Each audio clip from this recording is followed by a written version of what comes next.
So friends, to start this video off, there are a few supplies that you would need to source. And if you don't have the things that I'm going to be using, I will definitely give you alternatives that you might have sitting around your home or your studio. Secondly, the way we're going to be binding today's book, I'm going to be using a machine. However, I will explain to you how you can simply use a hole punching machine that has the hole punches, or even a single-handed hole puncher if you're willing to put that type of work in, depending on how many pages you want to actually put into your sketchbook. So let's walk through this, and hopefully I'll be able to explain it and there won't be any issues with you understanding. So today's sketchbook we're making is going to be a 4x6 travel journal. Okay, so I'm starting off with book board, and my book board pieces I've cut down to 4x6.5, and I'm going to explain the half in just a second. On one of these, deciding on which one I would use as the very back of the book, I'm going to set it to the side, and on the other one I placed a number 1. That way I'll know that it's going to go inside the wrapping, which you can see I have a number 1 on here as well. That's just for my reference, but it's how I help keep myself organized and keep things together. So once you have your book board, again, depending on the size you make, right, I'm going to be binding from the top of the journal. So because I'm binding from the top of the journal, I'm adding 1/2 inch to what I need for the length, because the binding will take up 1/2 inch. That way, I'm making sure that the painting or creation surface stays the size I wanted it to be originally, which is 4x6. If you're going to be binding to the side, you would add the 1/2 inch to the width of your journal, okay? Hopefully that makes sense. So here I have a 4x6.5 piece of book board. I took that book board and laid it on the inside of a piece of pattern paper that I found that I would like to use as the wrapping or the backing for the journal that I'm creating. Now, in this particular step, you could use whatever you have: pattern paper, papers you've made, pages from magazines, something you've painted, like a piece of artwork, especially something you've done on a really thin piece of paper like 90-pound watercolor paper, or even mixed media paper that isn't all that thick. Maybe you've drawn or sketched something onto colored pencil paper or used graphite. You can always varnish it and then use that to wrap your books with as well. So there's always an alternative, okay, to the things that you see me do. I'm only giving you the process. You use whatever you feel is necessary to pull that process off. So I laid that on the inside of the pattern paper that I'm going to use to wrap it. I outlined it, I removed it, then I took a ruler and drew on 1/2 inch of allowance all the way around the original tracing of the book board. Hopefully you're following me up to this point. Now I'm going to take a paper trimmer, and I'm going to cut off the excess paper away from the allowance that I traced on. Now I think I have a new blade. This is a good blade that's on my cutter, thank goodness, because I have a blade that will tear the paper up. Now if you put a second piece of paper under it, it'll it actually cuts pretty well. But that's my blade for when I'm, just making prototypes and practicing. But when I'm making something that I know I'm going to be putting up for sale, I definitely use the best that I can to make the best that I can. All right. So now there, I have it cut down to the size I want it to be in order to wrap the book board. We're taking this piece by piece here. I'm using Fabri-Tac glue. It's going to be a quick drying, non-water-based glue that will adhere right away.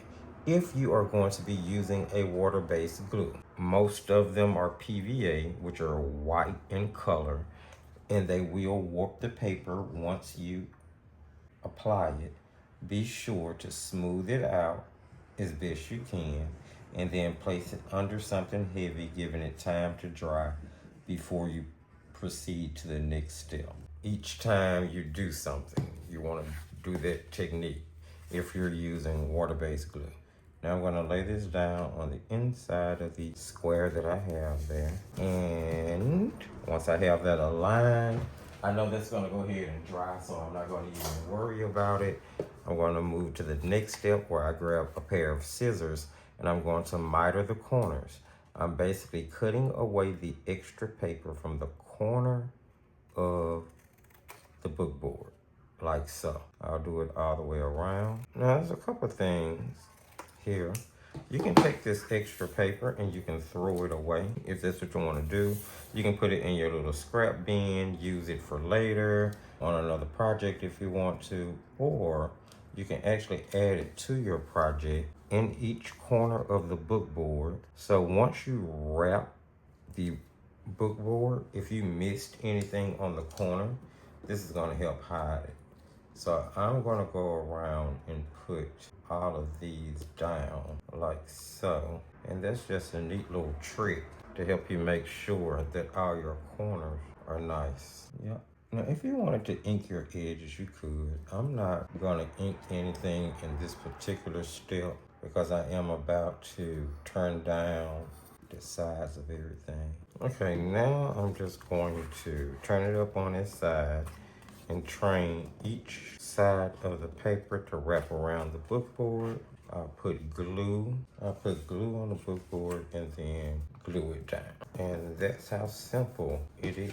Excess glue. I'm running out of glue. If you're wondering what the problem with my glue is, yeah. And I'm gonna go ahead and do more than one side because I know I can move fast enough. Now, if you are not sure you can move fast enough to do that, then be sure that you only do one side at a time. But I know I'm working with a glue that adheres pretty quickly. Once you get everything down, all you have to do is just kind of make sure you babysit it for a second. And it all dries down pretty quick.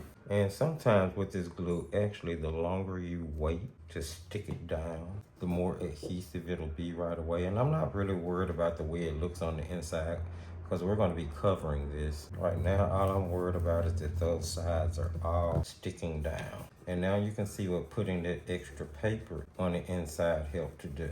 I'm rubbing off glue. One of the wonderful things about this glue, other than the fact that it sticks really quick, is that once it starts to dry, if it had any seepage, you can just rub it off. Love Fabri-Tac. Love it for everything. All right, that is a wrapped book board. Okay, so how you decorate the front of yours is completely up to you. If you are going to be using any brads or anything that you have to push through the board, my suggestion is you do that first before you cover the back of your board. That way, whatever you push through the front, especially if it's something like a brad that has a foot on it, you can actually hide behind the inside covering. But for this one, I'm not using any brads or anything at all like that. So I can go ahead and show you what I'm going to be using for my cover decoration. Here I have an image that I actually made myself. This is on, I guess this watercolor paper is about 90 pounds, maybe 110 pounds. It's kind of thin. It was some watercolor paper that was inside a watercolor set, a real budget set. So basically I took the paper and I did a background wash in blue and purple and pinks, just playing around with color. After I gave it time to dry, I took a rose stamp and some black dye-based ink and stamped out this really beautiful rose that had this, it's kind of nondescript. I can't really read what it says myself, but it has writing back there. And it was just really vintage looking. And I think it made a very beautiful image on the background. So then I cut it out. And that's how simple it was to make a very gorgeous focal image for the front. And it has a very handmade, homemade feel to it because it was done with watercolors. You actually created it yourself, you know? It's not a store-bought image. It's not some ephemera that you got out of a pack. It's actually something that you can make yourself. So I definitely encourage you guys to play around with making your own papers, your own pattern papers, your own focal images, because it helps bring a little bit more of that love to what you're making, and it makes it just that much more special. So for the inside, I'm going to be using this beautiful piece of pattern paper. I wish you guys could feel this. It's actually a fabric pattern paper. I don't know if you can see oh, the light just got brighter. Wow. Well, that's cool, I guess. But it's got a beautiful kind of fabric weave to it. I don't know if you can see that. But anyway, I'm going to be using this for the inside. So I'll cut that piece down. For the backing on our focal image, I'm going to be using some black cardstock. So let's knock this out real quick. First things first, I want to ink around the focal image. So I'm going to grab a black ink pad and a little dauber and just kind of go around real quick and get rid of the white core on the paper from where it was cut. I don't want you to be able to see that it was cut. I want it to look like it came this way. That's another little trick. All right, so you can use whatever color ink you choose to that'll match whatever it is you're trying to ink up. I just thought black would really be nice on this, specifically because we're now about to take it and back it onto black cardstock. All right, I don't need to use a lot of glue for this. I just need something to come out. There's enough glue in here for me to finish this project, so that's all that matters. Okay, so now that we have it down like so, let's cut this out. I'll try to keep the same amount of border on both sides of my paper. I gotta start being careful of this cutter. I need to buy me some more blades. All right, now we're gonna use that, take that, and put glue on the back of it. And small little details like this is what it sets your handmade journals apart from the others out there. Now, this particular effect is a part of what I call my card front journals. And this particular journal that I'm teaching you guys today is a spin on the ones that I made, right? We'll take that and we'll put it down on our book board. And I'm gonna give it just enough room from the top, because I know I'm gonna be going in 1/2 inch, remember, for the binding. And that should do it. That's gorgeous. Love that. All right, now we just need to cover the inside real quick. And this shouldn't be too hard. I'm gonna use part of this paper to cover this, and then I'm gonna use part of this paper as the front of another journal. I love this paper, it's so nice. It feels so wonderful. It's like, you know, because it's fabric. I'm just gonna grab a pencil here, and this color pencil will work. Just mark out where I need to cut this out at.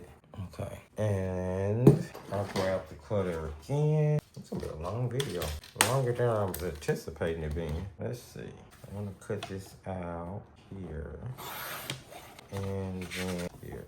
All right, I am going to ink around this piece really quick.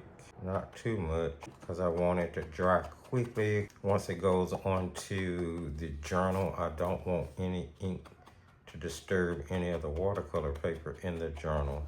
So I do try to think about those type of things ahead of time. If you're gonna do inking, stamping, anything like that, you wanna make sure you do it well ahead of time before you add any of it to your paper. All right, I think that's good enough. Just so long as it doesn't look cut. All right, let's get this put on. And the great thing is, it doesn't matter what direction this goes on in. I love non-directional pattern paper, abstract fabric, abstract images. They are perfect for journal making. I prefer double-sided pattern paper if I'm gonna use pattern paper, but I really need to just get into making some of my own. So I think our next video is gonna be gel printing. So if you are a gel printer, definitely be here for the next video. Or if you're curious as to what gel printing is or is about. Now I'm gonna add more glue to this than I did anything else. I want to make sure that it's secure and it doesn't move, and it is sort of that fabric texture, so I want to make sure it holds. I'll pick this up. I like to drag my glue to the end just to make sure the ends stay down. You can roll this glue off. Love that. I don't have to have sticky hands while I'm working. Or worry about transferring glue somewhere I don't want it to be. All right, let's see. And I'm so glad I used those corners because I cut this down a little bit more than I'm actually comfortable with. But because I didn't throw those corners away, I put them down. You can't tell. So there. I feel like it's too much. There we go. It's too much towards the bottom. And see, with that glue, I do have a few minutes that I can adjust what I put down. That's a little bit shorter than I wanted it to be. But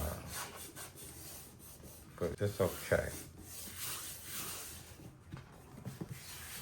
All right, and that's gonna be the binding for the top of it, and it's gonna look gorgeous together.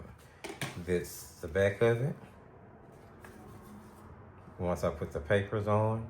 So I'm gonna give this a few minutes to dry, and then we'll be right back so I can show you the different ways you could possibly put your hose in for binding. Now, let's talk binding.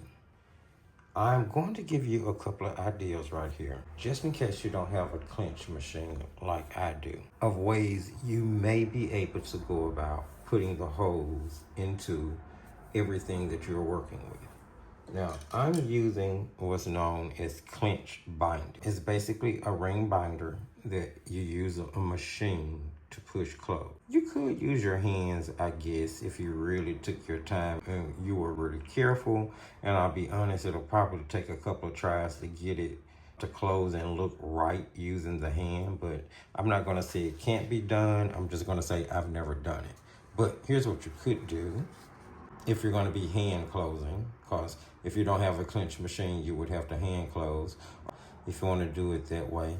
It all depends on how many pieces of paper you're putting in. Now, they actually make the spiral ones, so you could actually use the ones, you can get them from like Walmart, craft stores. I know you can order them off Amazon, but they're the ring binders, the spiral ones that you twist in. I've seen people use them in like projects, so I know you could definitely get them. Projects for like binding PowerPoint pages. So I know you can probably get those in like Office Depot or something like that, so that you could then use it and twist it through in order to bind it. That would be another way to do it.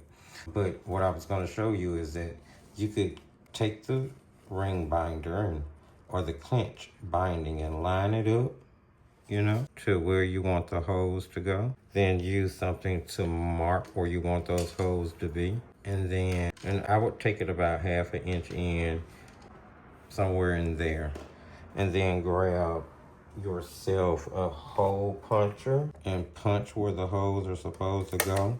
And I'm just gonna do it like, I'm not saying that this is completely accurate. I'm just doing it as an example.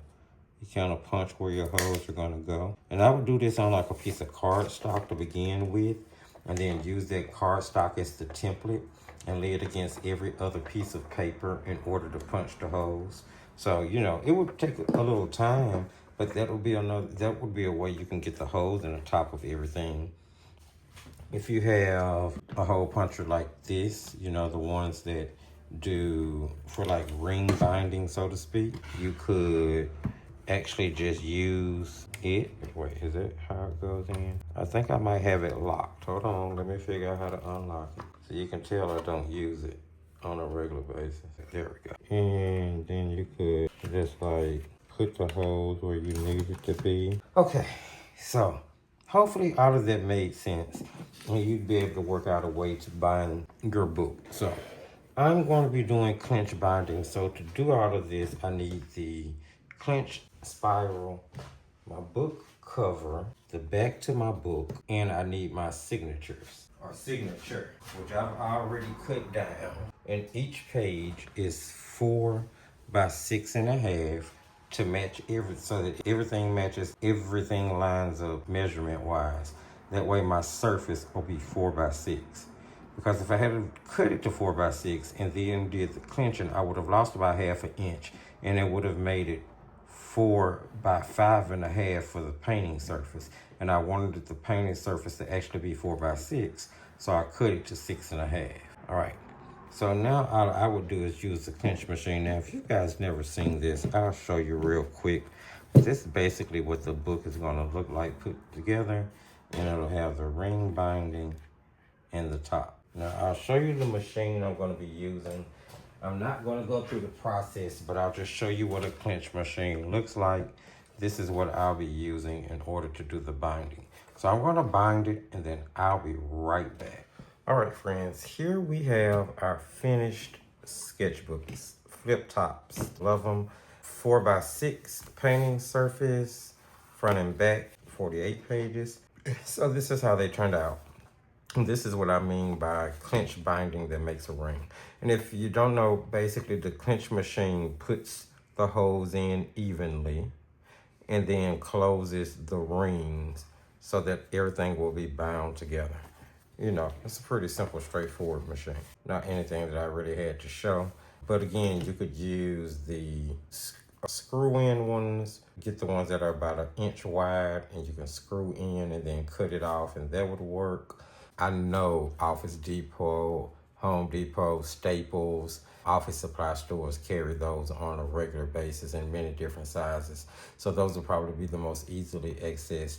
These you can get from craft stores. I know you can get a Clinch machine and Clinch binding inside Michael's. I'm sure there are other stores. Michael's is the only one I know of off the top of my head. Possibly Hobby Lobby, or order it offline. Yeah. So there you have that, friends. Just so you can see, they're both pretty much the same, just different colors with different backing paper. The backing paper that I use for this project is out of Christy Rice's Mixed Media Journal by Paint Crush.